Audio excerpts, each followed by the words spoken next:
What am I saying again? This is MPW, MPW. the podcast with your host, Xylo Aria. Cool. A podcast about music production For the everyday musician where we learn from experienced studio engineers and each other.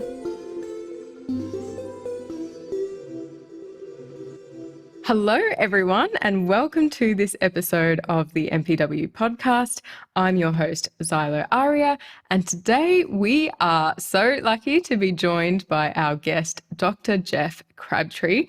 So Jeff is an academic, a speaker, a researcher, and has co-authored the book called Living with a Creative Mind, an operating handbook for creative people, and is also the founder of the Zebra Collective, an online mentoring and training service. And I came across Jeff through his study Tunesmiths and Toxicity, Workplace Harassment in the Contemporary Music Industries of Australia and New Zealand, which was incredible and I think has been talked about in a few different spaces. So really keen to chat with him and dig into that a little bit more. So how are you today, Jeff? Great to have you. Thank you, Xylo. Nice to meet you. Yeah, I'm feeling pretty good under the circumstances, lockdown circumstances.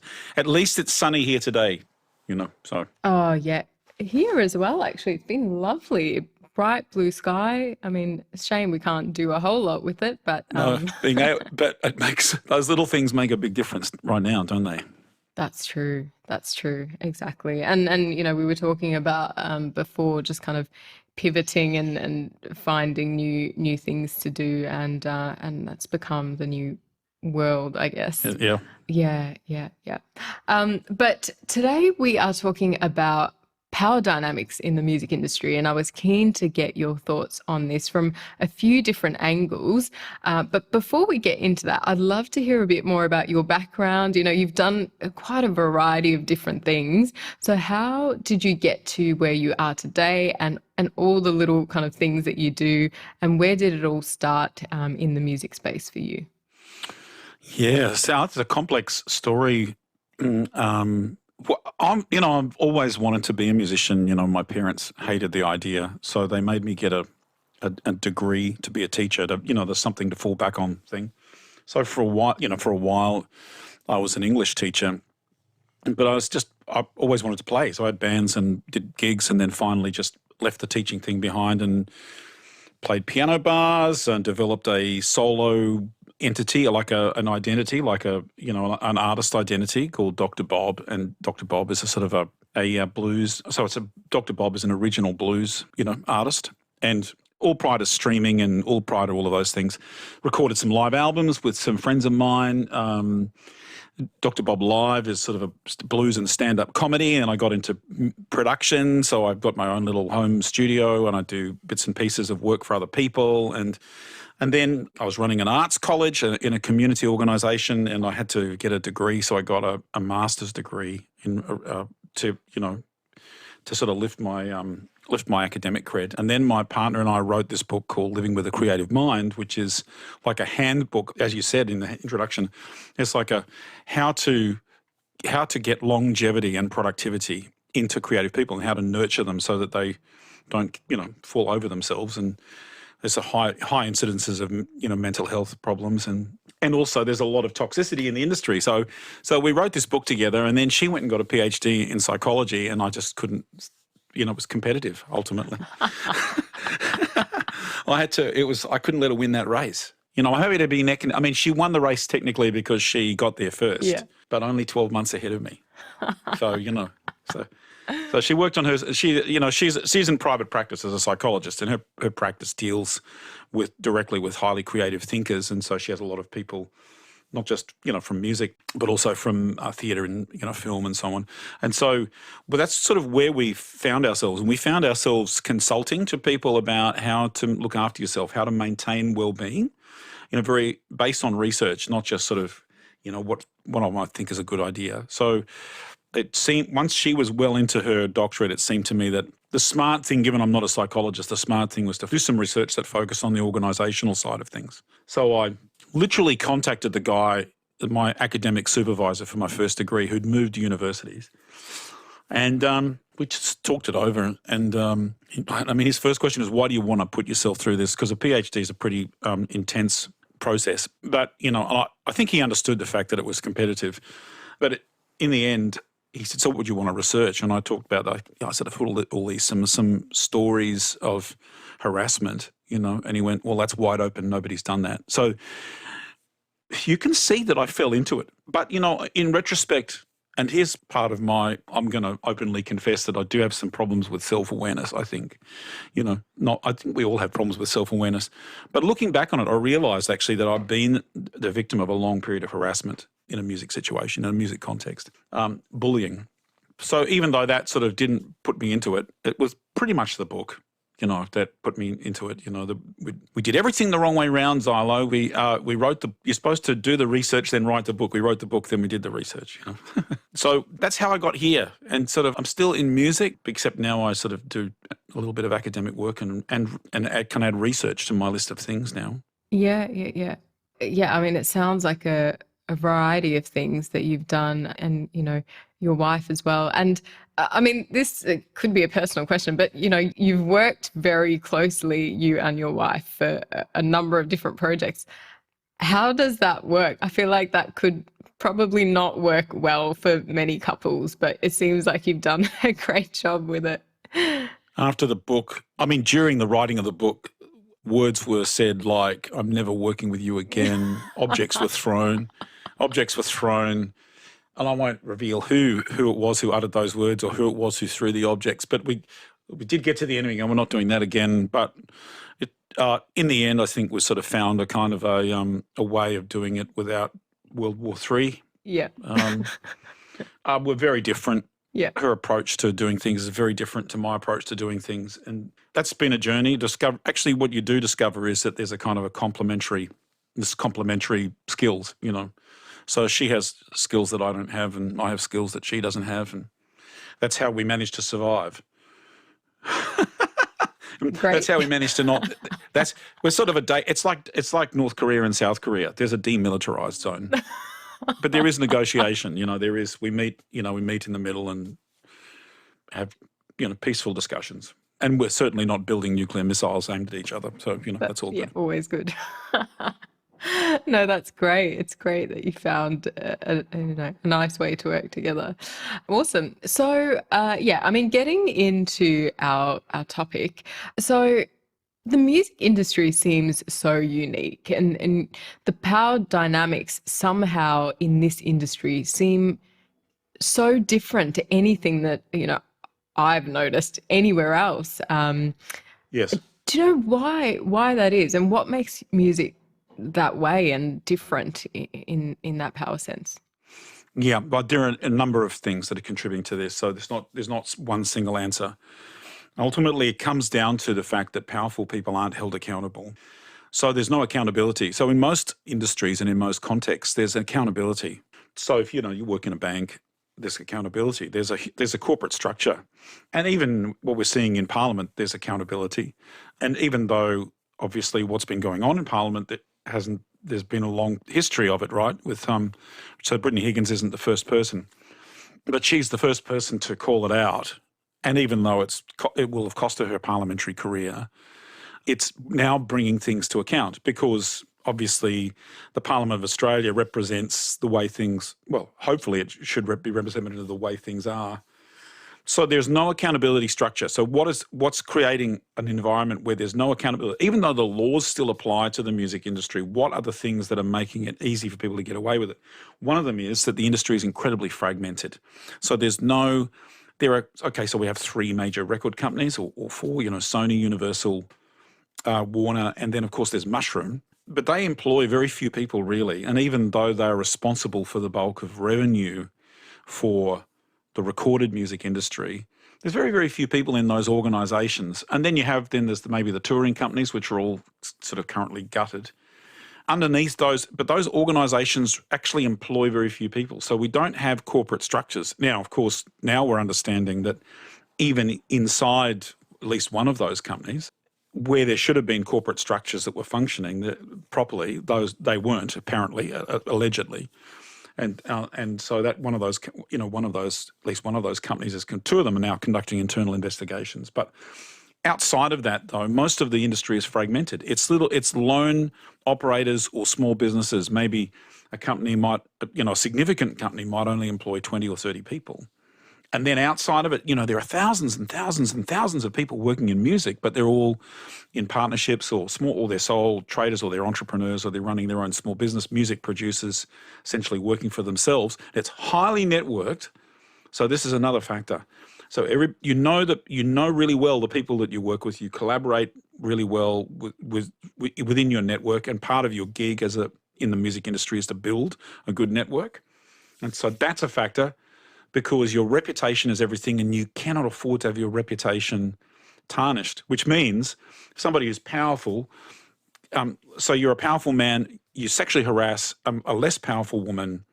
And one of the things that she knows, if she's at all smart, is, heck, he can smear my reputation, right? So women in my research talked about this a lot, how they can't afford to have their reputation damaged, and they talk a lot about how they manage reputation, and they try and it's a process of navigating for them when they've been harassed or when they've been abused, because even though it's fragmented, there's a sort of everybody knows everybody, and so you can't afford to get on the wrong side of somebody, otherwise your career is over.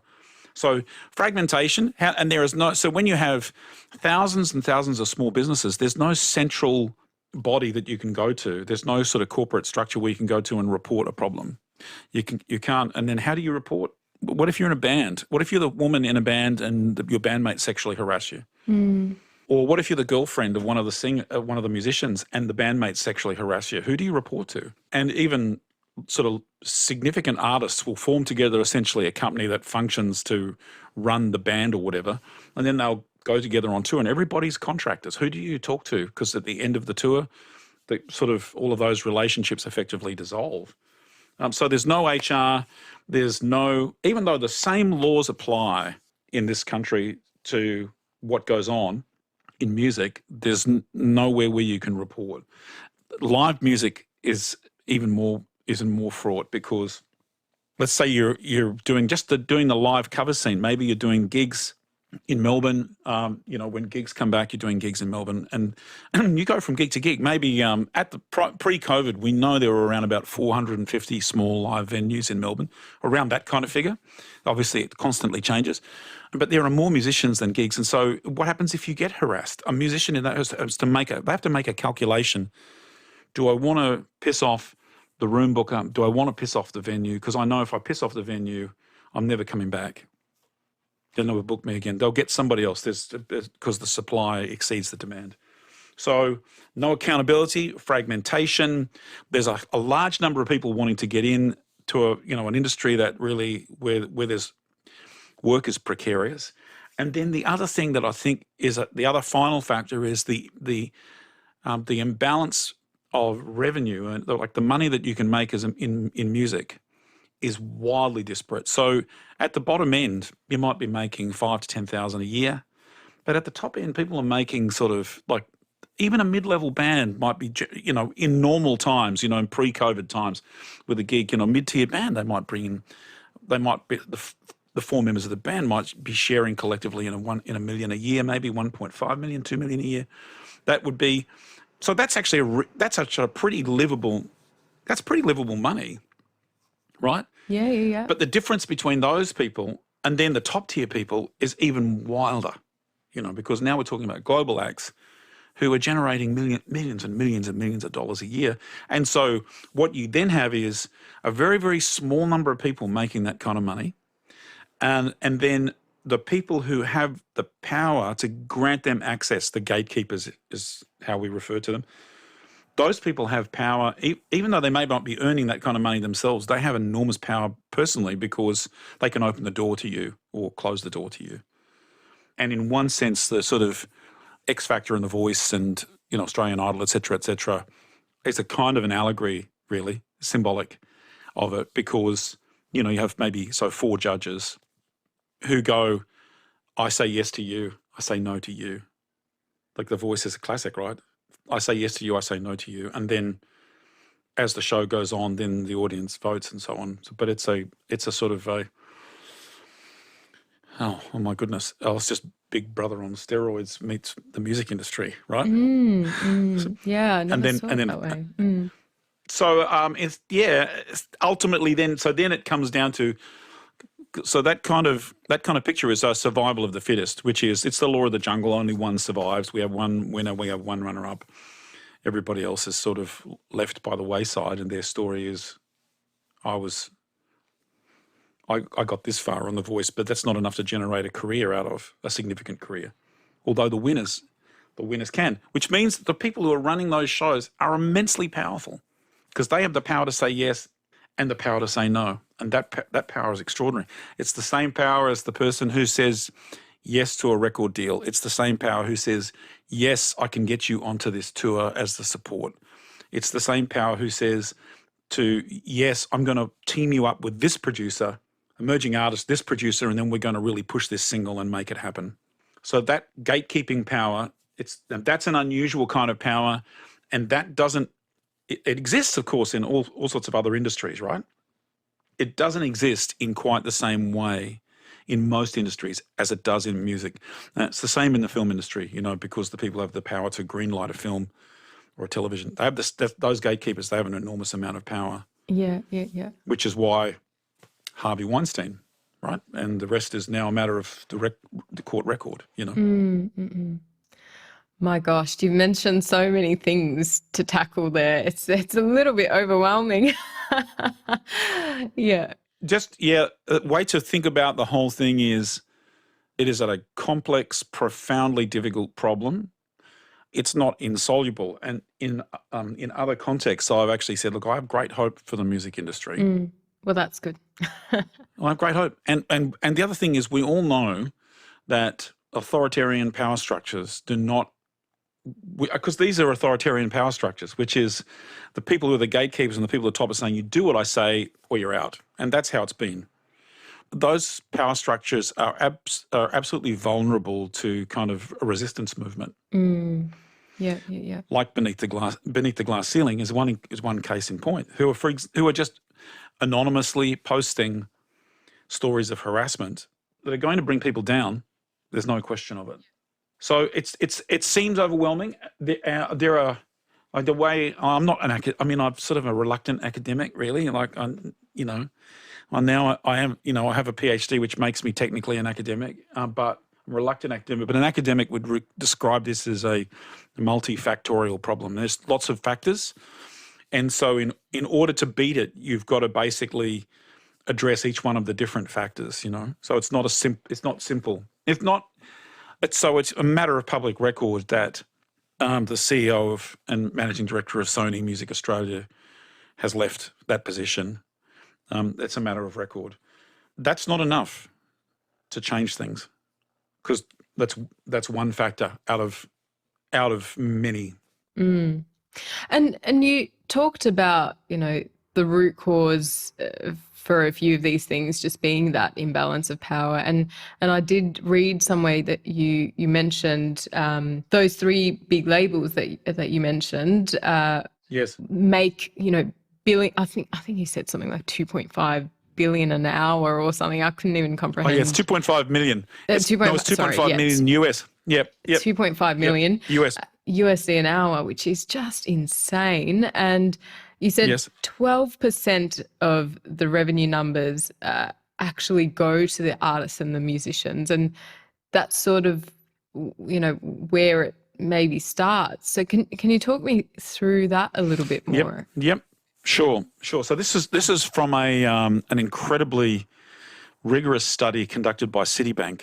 Okay. On the global music industry. And so this was 2018, so it's still pretty relevant. It's only 3 years old, and it was pre-COVID. So the idea, the live industry isn't going to be as what it was when they looked at it. And the purpose of their study was to do a survey of the industry for business, for investors.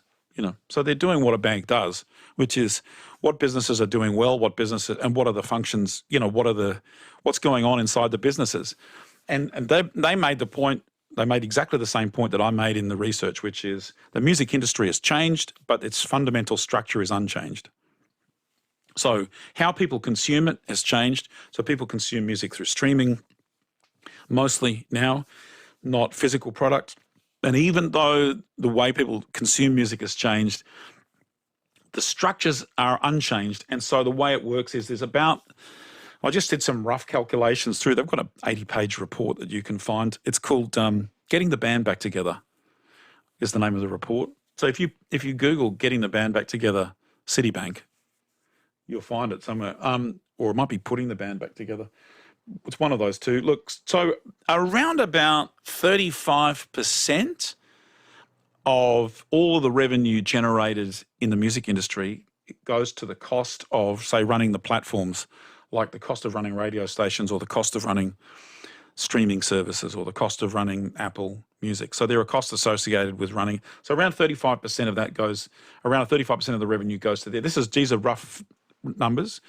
Around 37% is the earnings before tax and interest of the record labels combined with the streaming platforms together. There's another 37%. So what that means is the people who are earning the most are the streaming platforms and the music labels. Labels are earning slightly more than streaming platforms. And given that when you look at, for example, who owned Spotify, so Spotify went public just a little while ago, and they had, I think their major shareholders turn out to be Sony Music Publishing, Warner, and Universal Music. Oh my goodness. So that now one of those sold their shares, and I can't remember which one. So I think Sony might have, or Warner might have sold their shareholding immediately. Spotify went public. So it's possible to buy shares in Spotify. But when you do buy shares in Spotify, what you find out is when it goes public, you find out that the major labels have owned it. And they still do. So in essence, when Spotify is generating revenue, they've got deals with the major labels. Obviously, Spotify, in order to be able to offer people's music to the public, must have a deal with the people who own those masters. And because the labels own, maybe 70% of the masters, I would think, the music masters. So Spotify, essentially, the labels are paying themselves to have the music streamed. What they've got is a platform that Spotify that they sort of co-own to have shares in together. It doesn't work like that, but you can bet that if you're an A&R person from a major record label and you really want to push a certain artist to the top of a playlist, right? You go and see the people from Spotify, and I mean, if they're not being compliant, you do own the company. Your company owns that company. Now, I'm sure that if you were to put this question to the head of an owner of a major label, say, "Oh, we never exert that kind of influence," of course, they would never say that they would exert that kind of influence. But in my mind, having studied the power dynamics in the music industry, it is inconceivable to me that people don't recognise. So if you're in Spotify and you are approached by somebody from one of the major labels who owns you, there is the kind of that in the back of your mind, that obligation. Okay. So does that make sense to you? Yeah. So essentially, it's a game where the major labels have established. Major record labels have established a kind of a primacy in the industry over years, and if you look at the history and the evolution of the major labels, there are 3 now, but there used to be like 8.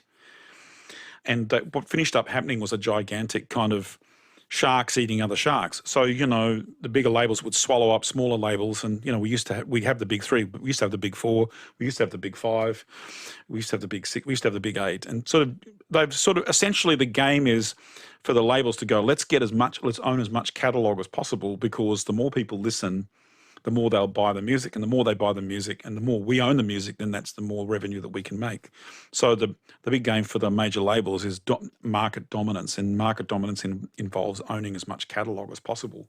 So, and there's a game kind of going on now that most people in the music industry wouldn't even be aware of, and that's the game of whether or not somebody's going to be able to buy Warner, because Warner seems to be the most vulnerable to takeover. And so this is a whole other discussion. But because in one sense, that's what consumes the the people at the what consumes you and I. You're in music production. You're in music, and I'm a musician, and I'm sort of only recently an academic. So what consumes me and you is making music, and most of your listeners. What consumes you is making music. What consumes the time and energy of the people at the tops of these companies is buying the other companies. That's swallowing them up so that we can be bigger and then therefore generate more revenue. Because as long as we own Spotify and as long as we've got a good roster of artists, then people are going to keep listening to music and people are going to keep consuming music. So it's sort of, a bit of a license to print money. So that gives you the idea, which means like over 70% of the revenue goes back to the cost of running the streaming services and goes to the earnings of the labels and the streaming services. And then after that, there's a smaller percentage that goes to the costs of running concerts. So if you're doing a live tour somewhere, around about of every ticket sold, around about on this is average because tours wildly different. Of course. Around about 33, around about a third of the ticket sales is just the cost of actually running the tour. And then at the end, maybe the artist might see 30% of that, which goes, the rest of that intervening 30-odd% is going to managers, is going to the promoter, is going to, bookers and people who are doing all of that, a lot of the work around putting that stuff on. But that seems a much more equitable split, sort of roughly 1/3 each. But when you start when you measure the global music industry, it's not just recorded music. You've got to bring in what's the cost of what's live music generating. So the next most significant cost is the cost of putting on concerts, and then next down the list might be management, and then you're getting to all of these other small contributing costs like PR, marketing, people who book things, agents, those kinds of things. And so they're all sort of taking progressively less and less slice of the pie until the artists are left with 12%. And that, by the way, is an improvement. So this was I think they made that, this was 2018, that report, and they were looking at 2017 figures. And but they also reported that around about the year 2000, the revenue share of artists was 7%. So what that meant is revenue share has improved in the digital age significantly for artists, despite the fact that, say, for example, Spotify only pays, 0.397 US cents per play. Yeah. Yeah, that's a whole other issue that I have, but yeah. Well, anyway, Apple and Amazon are better. Apple and Amazon pay almost 0.8 cents a play. YouTube is less than 1/10 of 1 cent per play. Gosh, right. Fascinating.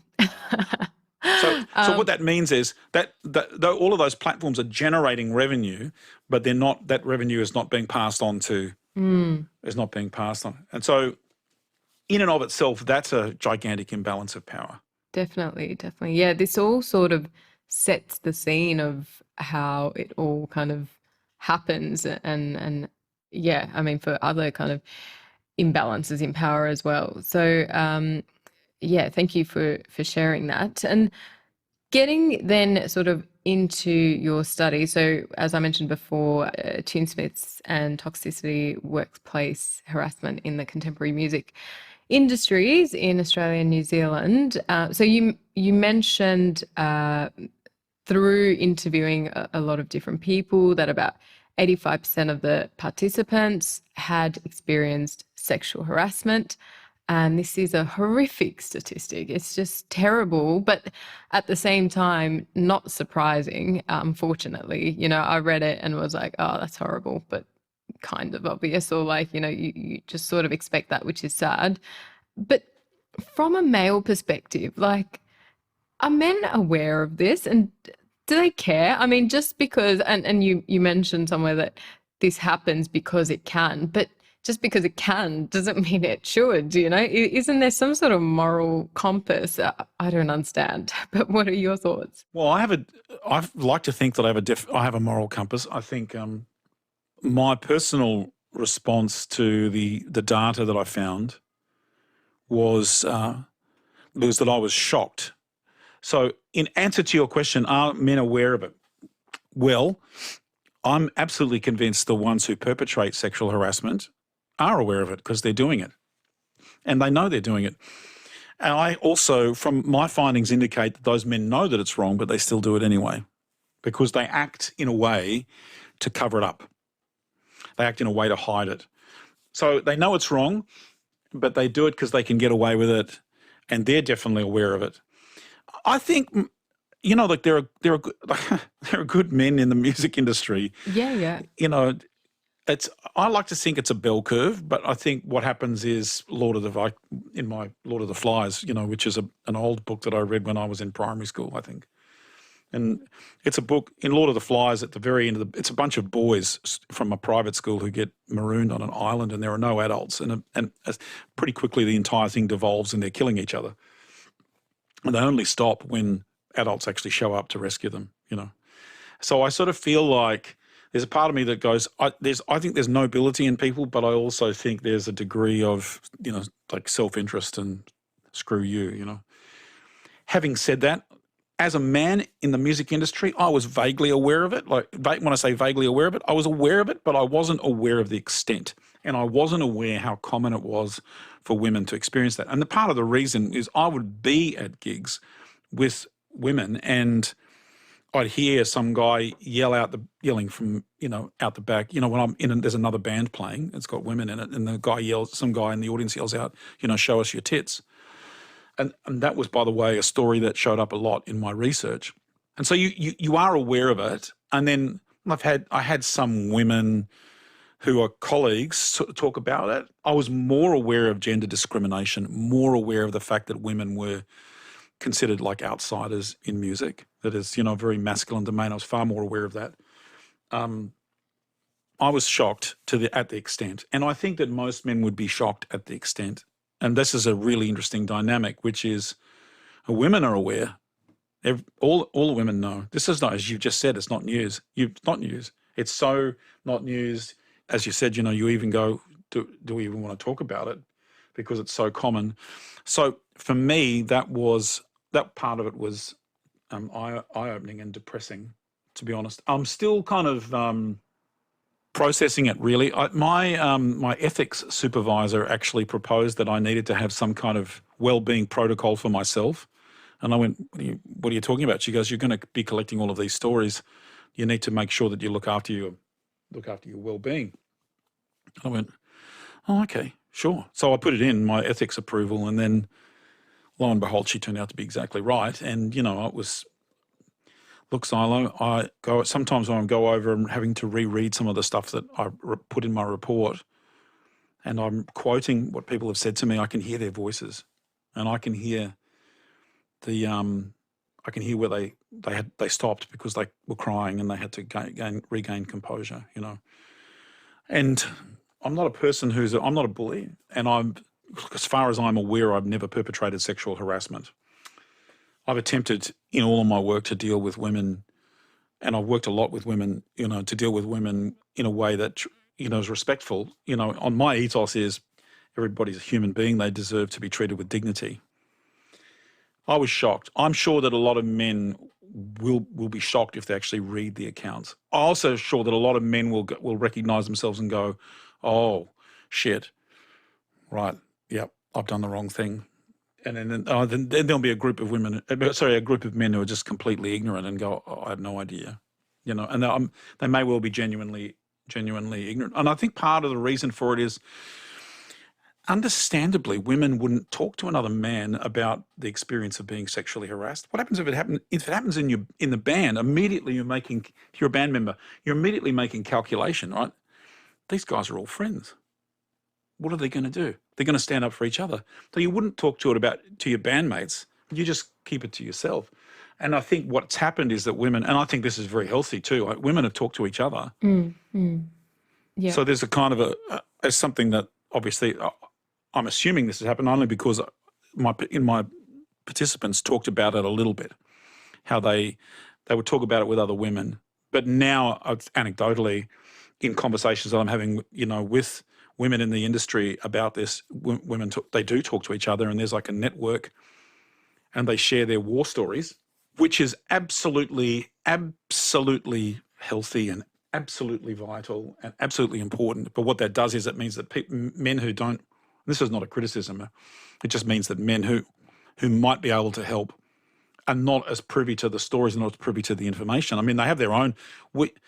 So my war stories in the music industry are about the bizarre behaviour that you find in gigs, bizarre behaviour from audience members, bizarre behaviour from agents, bizarre behaviour from security staff, and weirdness from sound engineers. That's the kind of, they're my war stories, and everybody's got them one way or another. But they're nowhere near as traumatic. They're not really traumatic. One of the real problems, I think, I'm sorry, I've sort of kind of gone beyond your question, but I think that one of the real issues, as far as I'm concerned, for this problem is that the harassment is traumatizing. So it traumatizes, the women are traumatized, men who are bullied are traumatized, the women who are bullied or sexually harassed are traumatized. So they're suffering it's a traumatic experience, and what that generally does is mean that you try and avoid situations which will trigger you again. And for a lot of people, there would have been women who would have found out about my research, but who would have opted not to be a part of it because they didn't want to be triggered because I'm a man. And I didn't set out, you see, here's the thing, I didn't set out to research sexual harassment. I set out to research workplace harassment. Yeah. Bullying. Well, I was expecting to hear stories of the kind of thing that emerged in The Guardian and the Sydney Morning Herald's reporting on Sony Music, the stories of bullying, aggression, undermining, manipulation, intimidation more than anything else. I expected to get stories about that. One of the things, and then suddenly, of course, as a researcher, you've got to be true to the data. Suddenly what's happening is I had women coming forward overwhelmingly. And what they wanted to talk about overwhelmingly was the sexual harassment. So that became the focus of the study. Yeah. But that wasn't my intention. So I know that's sort of like you asked the question and you've got it's like the shotgun pellets are going in all directions. Like there are a lot of little things going on there. But in answer to your question, I think some men are completely ignorant. I think the bulk of men know that it goes on, but not the extent, and certainly not the consequences for the women. Yeah. But there is a group. But yeah, for sure, the people who are doing it, they know exactly what they're doing. It's not an accident. Yeah. Okay. Well, I mean, 3 things that I kind of thought of as you were talking there. So one is, and I'm just going to say them and we can get to them before I forget.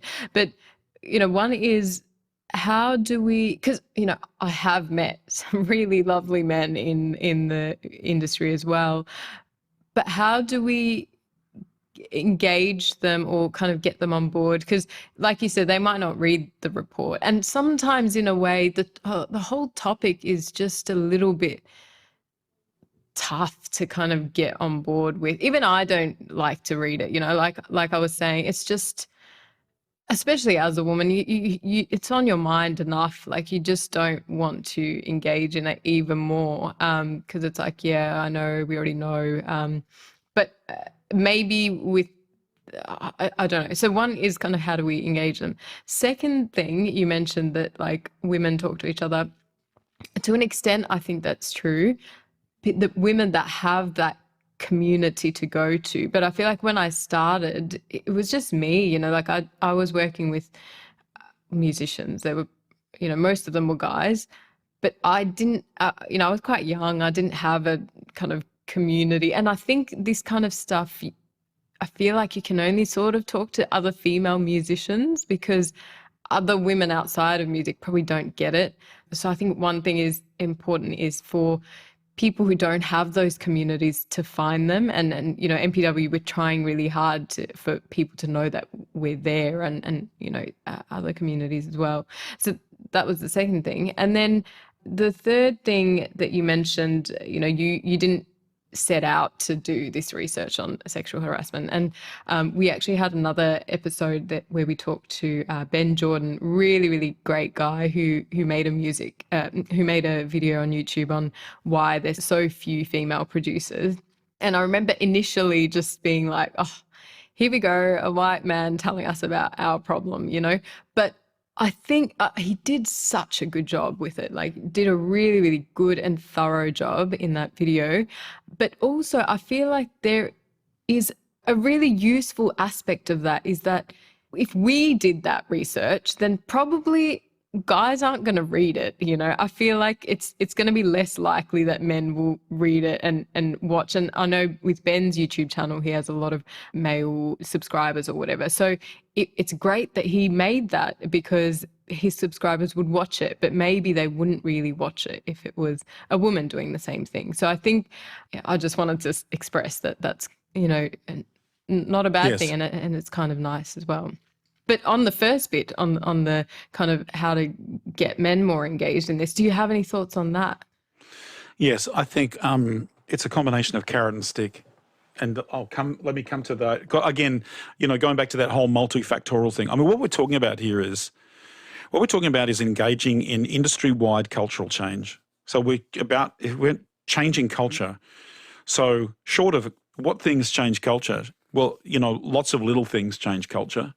And also it has to be modelled at the top.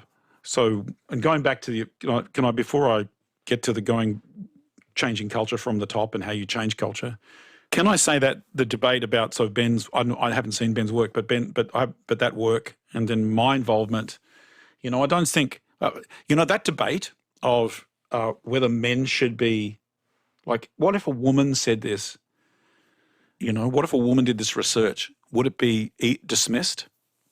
And I'm sad when I say I think there are certain parts of the community, men, who would dismiss it if it was from a woman.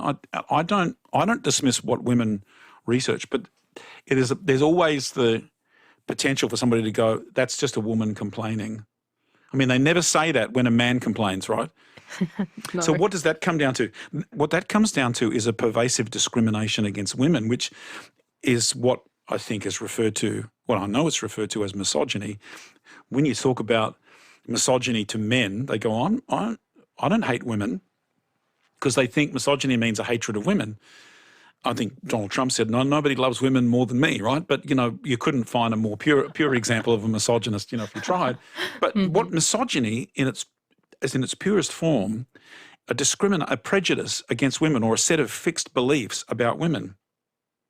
And so that's an example of one of them. And I think there would be plenty of people in the music industry, men in the music industry, who think they're not misogynists, but in fact they have an entrenched belief problem about women. And so if a woman would have done this research, then there are two mountains to climb, which is presenting you the evidence, but also you've got to overcome this entrenched worldview where women are somehow second class, and this is why it's taken us so long. This is not just a music industry problem. Why has it taken so long for us to have a female prime minister, And when we have a female prime minister, what happens in the debate, in the discourse, the discourse suddenly becomes incredibly ugly, ditch the witch, all that stuff. And then you have, famous, media commentators in Sydney, a guy called Alan Jones, who, famously had the same kind of misogynistic kind of commentary to make about Jacinda Ardern, the Prime Minister of New Zealand. And, not the kind of thing that, leave politics aside, that's not the kind of thing he would have said about a male politician. Yeah. So that is everything. So what's going on, sadly, is there is a significant proportion of men who do not believe women truly are equal to men. They truly do not believe, right? They truly do not.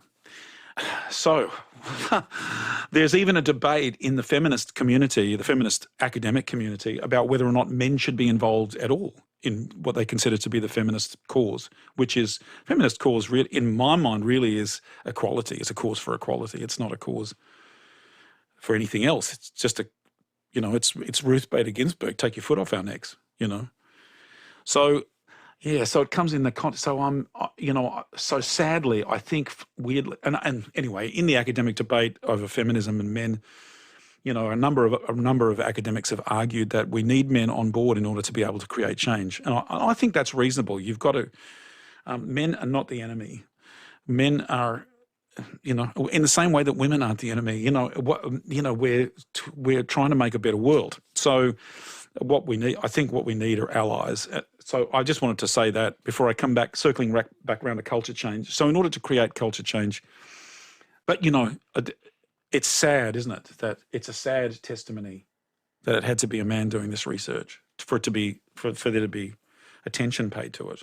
Oh, no, I mean, personally, I don't mind, and I 100% agree that we need to get men on board. And if this is a way to get more men on board, then there's nothing wrong with that. Well, always the first thing is awareness. To get men on board, awareness, And then I think that cultural change has to happen in multiple ways. So the first thing is obviously culture is set from the top. So I made a point in a recent article that changing the leadership at a major record company isn't going to change the music industry, but it's a start. We have to start somewhere because culture flows from the top. So it's set by governments, which is why the Brittany Higgins thing is indication that we've got a big problem. It's set in education institutions, it's set in schools, which is why the sexual harassment in private schools is such a problem, because what's happening is that belief system, the entrenched belief system that we can abuse women like this, that women are our playthings, that's being entrenched in education. So there have to be changes there. And that stuff doesn't happen overnight because, what you've got is a whole cohort of senior men who are in educational institutions who secretly, whether they're in public or not, who secretly believe this stuff, which means they will reinforce this negative behaviour. And so no matter what they might say in the classroom, their behaviour is telling a different story. And so even the same, no matter what somebody might say in the boardroom or somebody might say in a press release, their actual behaviour is telling a different story.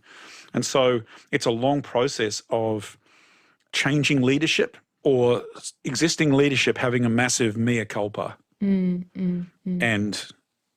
coming, like coming to Jesus moment, and they go, right, we've been doing the wrong thing, I'm going to be a better person, and so on. And then fundamentally actually changing the way they act. Because what we do is people around senior leaders observe their behaviour and go, okay, now I think I know what's acceptable and what's not. Which is why we know that from other research that even if you just tolerate sexual harassment in an organisation, you're a senior leader, you just tolerate it. You may not be a perpetrator yourself. It's enough that you tolerate it that will allow it to proliferate in your organisation. So there has to be, from the very top, a zero tolerance policy, and that's the top of the record industry.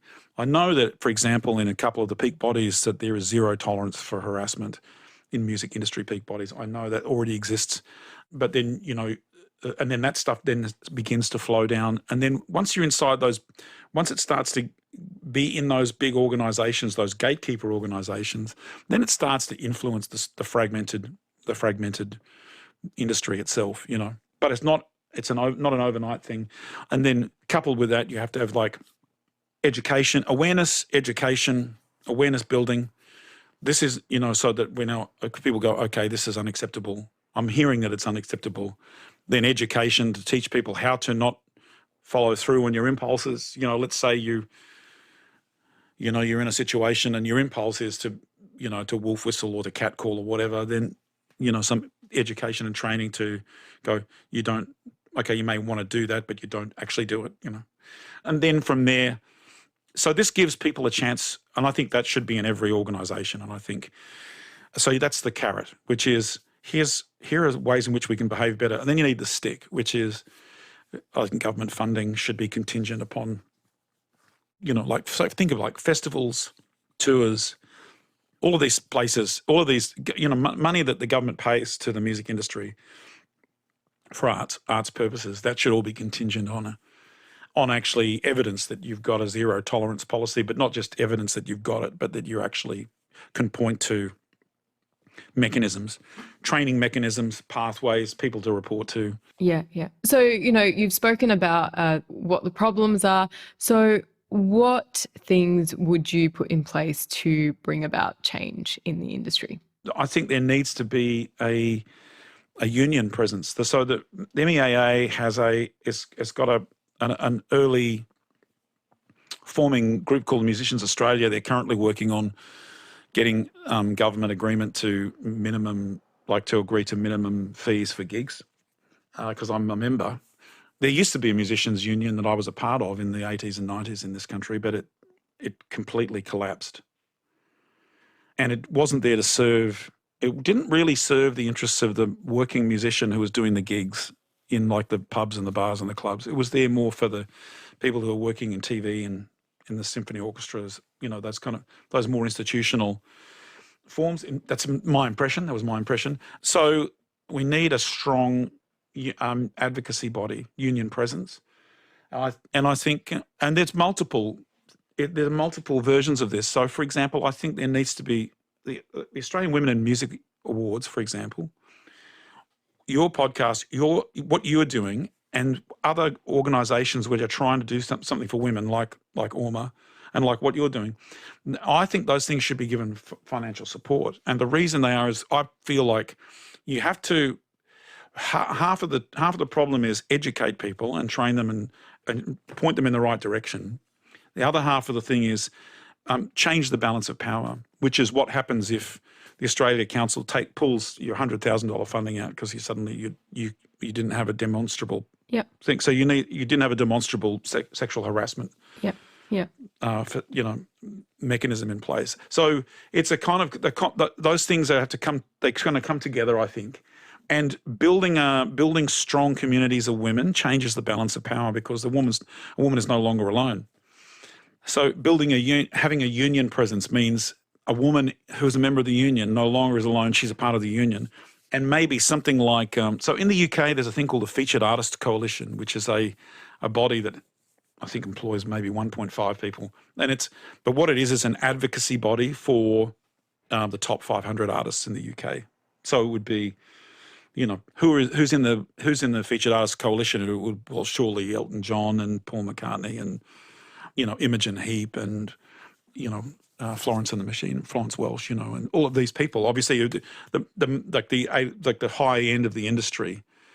I think we need something like that here, where there is an advocacy body that's fighting for artists who are essentially running their own businesses.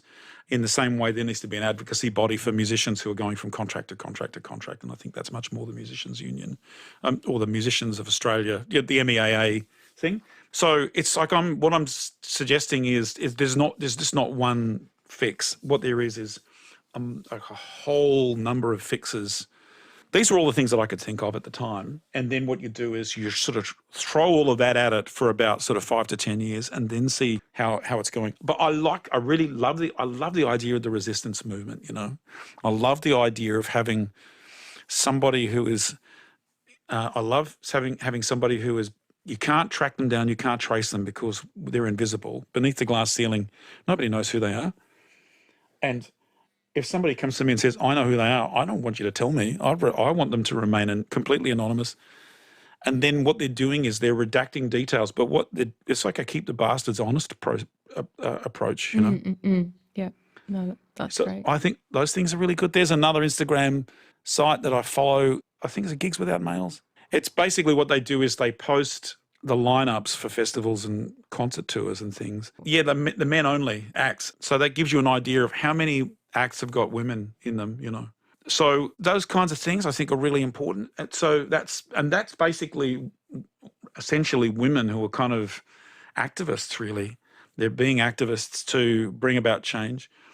And then every part of the industry needs attention. So it's different, music production, for example, what goes on in the recording studios is an entirely different kind of part of the industry than the experience of being if you're a musician, if you're a female musician in a band, maybe you're a female bass player or there's a female drummer or whatever, and you're doing the live gigs, that set of experiences requires a different set of levers that you need to pull, say, for example, than what goes on in recording studios, because it's sort of all hidden away.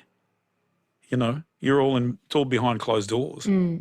Yeah, true. So true. I'm anyway, it's a huge problem that's incredibly complex. And so what we do is you throw at it a bunch of those kinds of solutions and then see how they work and then like tweak it. Yeah, yeah.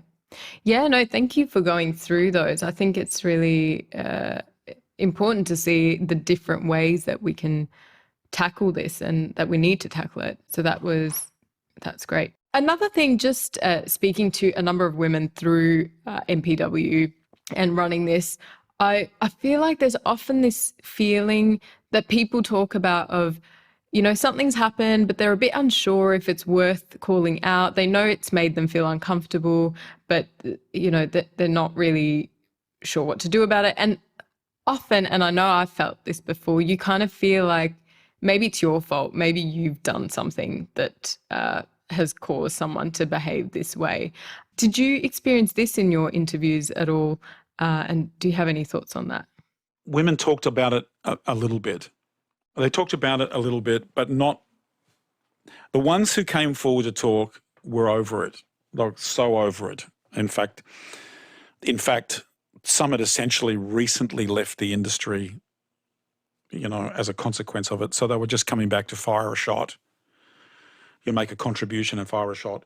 And look, in my mind, what a sad commentary on our industry, you know, that a woman is forced into making that calculation, really. Should I report this? I mean, you know, if you were able to report it, if there was somewhere to go, because that's a big problem. I mean, women have nowhere where they can report. But if there was somewhere to report it, having to make a calculation, is it worth going through it's the same calculation that rape victims have, you know. It's the same calculation. Should I report this because it means I'm going to be in front of the police. There's going to be a rape kit, which is an invasive test. And then if it goes to court, then I'm going to be facing the lawyers on the other side are going to say, what were you wearing, you know, which is this notion of trying to apportion blame to the woman for how she was dressed or something that she might have said that made this man think that it was fine for him to sexually assault her, you know, which, you know, is it's nonsense in my mind.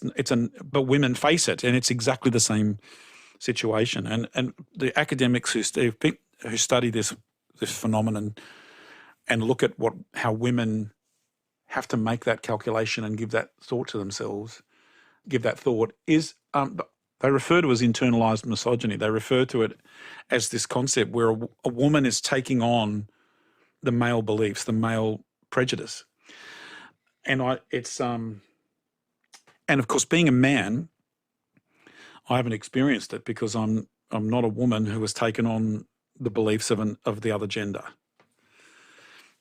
I understand the judicial process that any accusation require, you know, a person is accused of a crime because sexual harassment is a crime.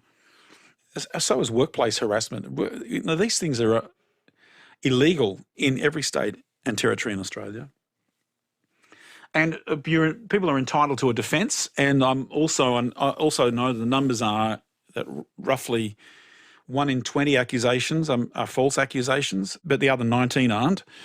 And I also understand that in the judicial process, the right of defence means that, you know, the woman is exposed to defence lawyers, and they're going to try and make her look bad in order to make their client look good, because that's their job. At the same time, it's despicable. It's despicable in my mind that a woman feels that, like, where does this stop? Where do you draw the line? So when a woman is going, what did I do? Did I contribute to this? So how did you contribute to it? Were you being personable and friendly? Yeah. So it's just, I mean, I think the way to draw the line is put a man in that situation. So are you being friendly, like a male colleague would be friendly, personable, pleasant, joking, funny? Like, so, okay. Then the other thing comes down to something like, you know, well, maybe you should have wear something different? You know, where does that begin? Where does that begin and end? At what point does a woman's clothing, you know, it's not too long really before you finish up with a situation like the Taliban and a female music producer has to be wearing a burqa if you're gonna, because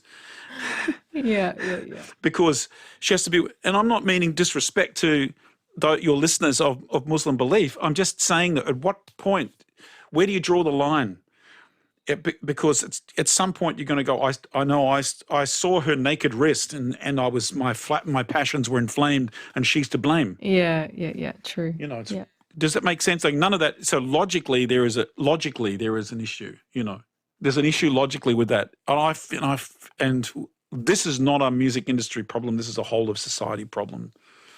And I wish I had an easy solution to it. I think in professional circumstances, we should all be behaving professionally. Yeah, for sure. So, and then, I mean, I think the clearest sort of thing would be, and a lot of my participants said this, you know, if you want to ask me out. Yeah, if you want to exactly. take me out for a drink, take me out for Yeah, right? yeah. Don't do this other thing, you know? And I think it almost like you walk into the studio, maybe there should be a sign up. Female engineer, if you want to ask her out. Yeah. Good luck, you know? Yeah, that's, you know? that's funny. Yeah. Mm. But there was this sense, I think there wasn't the same pervasive sense. There were a couple of places, a couple of my participants reported going, well, you know, they were literally sort of, you know, asking the question, what have I done to deserve this kind of thing? But in my study, it wasn't as prominent, and the reason it wasn't is I think there's just a lot of anger, and my participants were beyond second guessing themselves. They had been so badly mistreated that they had. I mean, I think it was really interesting how you were saying to put a man in your position and see if they acted the same way. You know, would that be a wrong thing? Because I think that's an interesting way to look at it, and maybe a useful thing for some people. So just around, you know, all of these interviews that you spoke to, did you come across any specific coping mechanisms for one that's cool? And is there anything that maybe you could share for someone that's gone through something similar? I've got lists of coping mechanisms. Okay. Yeah, so many coping mechanisms because I asked them. And it depends on the context. You know, one of the contexts obviously is industry events. So one woman basically had said at industry events, go to the barman and ask them to put water in your shot, not so that they're always getting watered down alcohol, so that they're able to keep their head while everyone else is losing theirs.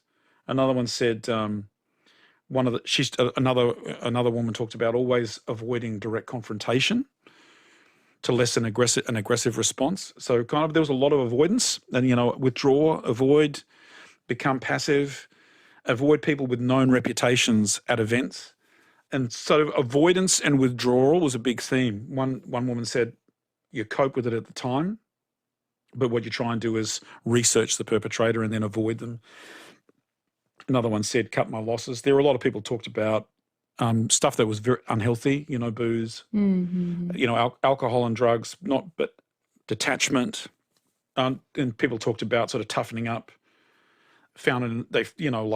keep going, stay strong, put on a brave face, that sort of thing. Again, it depends on the context. Anger. Some woman said, I just cope with anger. Another one, this one broke my heart. Prepare yourself mentally to go to work and be treated as a sex object. Another one said, put yourself down as a tactic to deflect aggressive behaviour. This is really good. You know, I'll tell you why this is good.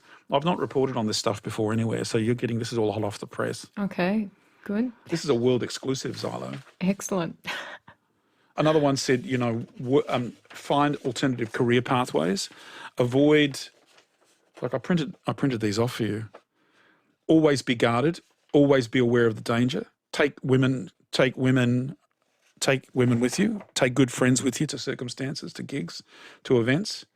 Use body language to communicate discomfort. Another one said walk. Obviously, this avoidance thing, walk away and be silent. Another one said, I became workaholic and driven. That's not healthy. There's quite a few who talked about toughening up, developing an exterior, and putting on a brave face and moving on. And then another one also reported that leads to a gradual loss of empathy. So they lost gradually. So another noted that there are a lot of other male musicians who don't sexualise the work. So that goes to finding a group of, so there are quite a few women who look for, if they're working with men, look for men who don't sexualise the work. Another one talked about picking and choosing your battles. So finding an alternative career, became more snappy to people I knew, but that's not okay, you know. Another one was always respond professionally. Another one was allow an excuse in order to maintain the fiction, to retain the relationship. Oh my goodness. Right. So you can see that this is a wide range of responses, and you can see that in all of those women talking, there's a calculation that they're making to do with how do I navigate my way forward? How do I progress my career? Because this is a profession for me. So some of that just comes down to, there's quite a few who are using avoidance and withdrawal as a technique. Quite a few who are using drugs and alcohol, chemical intervention to cope with the distress. Quite a few who are toughening up and changing their exterior, but at the same time, it's costing them personally. It's costing them important qualities that they wish to preserve. I mean, here's one, I don't know if I mentioned this one before, put yourself down as a tactic to deflect aggressive behaviour. So there's this kind of direct negotiation with power that involves adopting a more submissive position, you know, rather than, because that's essentially this calculation that somebody's making, power calculation. One participant report about how she had observed how there were some women who would tactically form relationships with powerful males, you know, as a means of progressing their careers temporarily. So essentially they were, she commented that she felt there was a kind of a moral subversion in it that she had observed, you know. So some women are reading the situation and I'm going to have to use this but use it to my advantage and sort of cope. And then someone else had talked about folklore, telling the war stories. That goes to the issue of, and I think that's really healthy, which is women get together and have a place where they can share freely. And so you're not alone. There's an enormous number of coping mechanisms there, and not all of them are good. Yeah. True, you know? True. Yeah. So yeah, maybe we can take some things away from that, from the healthier options, but I guess it's tough, and everyone's going to deal with it differently, whether they think they might have some coping options available to them. But that's been really, really insightful, Jeff. Thank you. And kind of so many different things we've covered there. And I'll just quickly touch on a couple of audience questions that we have before we wrap up. So there was one from Shuli. So Shuli asked, have you seen any difference in the amount of sexual harassment in the last 15 years? Yeah, so my study wasn't longitudinal, so I'm sorry, Shu. I wish I had that question in advance. I would have, I would have actually asked the question of my participants. I had some participants tell me the older you get, the less harassment you get, but that was a sort of an observation that was sort of, I think they basically were saying, look, if you're young and attractive, or if you're young, you get hit on more often, and the older you get, then it's less. That happens less, which I think is, that's bad. Yeah, well, no, that's bad in and of itself. Okay, that's right. For me, that's a larger cultural problem, and it goes to the sexual objectification of women, because people are obviously seeing women as sexual objects, not as people, not as humans. So there is, I think, in the encouragement I want to say for Shuli, the encouragement is that there's been as an academic who's done a participation in women sort of survey. I think it's on Triple J Hack, and every year she reports on how how the gender balance is changing in the industry. And what she has reported on are improvements across the industry over the last sort of 5 years. And since she's been doing that annual report. So even though it's difficult to say, look, some my participants were all across all age ranges. So I had some quite young musicians, female musicians or female artists, and they were reporting like serious levels of harassment to them that were recent. So what I would like to say to you is I can't, as an academic, as a researcher, I can't definitively say. There are some signs of improvement, and then there are some signs that it's not improving. Okay. And I think part of it depends on your it depends on your context too. I think like the music publishing seems to be a little haven. Okay. Because there are a lot of women. There are a lot of women in leadership in music publishing, so they tend to create safer spaces. Okay. All right. That's good to know. And then we have the last question from Serenity Blade. So Serenity asks, in your view, are things getting better for women? Yes, Serenity. As I said to you before, I think they are. As I said, not said to you before, part of my answer to Shu Lee was, things are getting better. There are signs of improvement. But the biggest sign, I think, of all is that there are a whole bunch of things happening now that haven't been happening in, even a year ago. So beneath the glass ceiling is happening now. My research has come out. It came out. It was sort of finalised and approved in sort of late January, but it became public in early April. And then there's the stuff that's happening for Sony, and now Universal Music have said that they're going to conduct an internal review, and there is a temporary working group of stakeholders, women in music, who are making recommendations to APRA AMCOS. They're making representations to the industry through APRA AMCOS and Aria, essentially, and PPCA, these organisations, which have formed a kind of they had a kind of a forum in the middle of the year to discuss my research and what had been emerging through Beneath the Glass Ceiling. And so that forum, there was a working group of women who had gone away to consider what needs to happen. And so there are things in process. And can I say, but I say to you, Xylo, and also to Shu Lee and Serenity, these things are going to take time. They're not, and it's like climbing Mount Everest. We're sort of, you just have to keep chipping away. Yeah. Yeah. Yeah. Okay. So, but my answer is yes, and I'm hopeful, because I think as I said to you earlier, I think there are a lot of really good men in the industry, and this wakes them up. Yeah. My social media feeds, I'm getting comments. Every time I post something on any of the research, I'm going to get comments from men who go, well done, good on you, and I'm going, okay, yeah, that's a good sign. Mm-hmm. So it is, yeah. There are always going to be bastards. That's the only other thing I want to say, Xylo. There's always going to be bastards. But if we can create a system where we encourage people to be better, I think that minimises the impact of the bastards, and then they become a little bit more noticeable. Yeah. Sorry to interrupt you. No worries. Well, thank you. We ended on a bit more of a kind of hopeful note, which is nice. And thank you for your contribution to all of this, Jeff. I think it's really important, and the more kind of we talk about this and it's more available to people in the media and also in the industry, it's always going to help us move in the right direction. So thank you for that. Thank you. Can I say, well, thank you. Can I say it's been a privilege, actually. It's a privilege for me. Thank you. I appreciate those words, and you're very kind. But it's a privilege for me, and I think I'm really grateful to the people who participated, because they're the ones who. I think my job was to give voice to some people. There are people they've been speaking, but nobody's listening, and so I think that was my job was. So that part of it is a privilege, and I'm hoping to do further research on this. So we'll see how that goes. Awesome. All right. Well, we will have to. But thank you. Eyes out. Yeah, no worries at all. All right, well, I will leave you to the rest of your sunny weekend day, and I hope you enjoy it. And thank you. Have a good one. Thank you.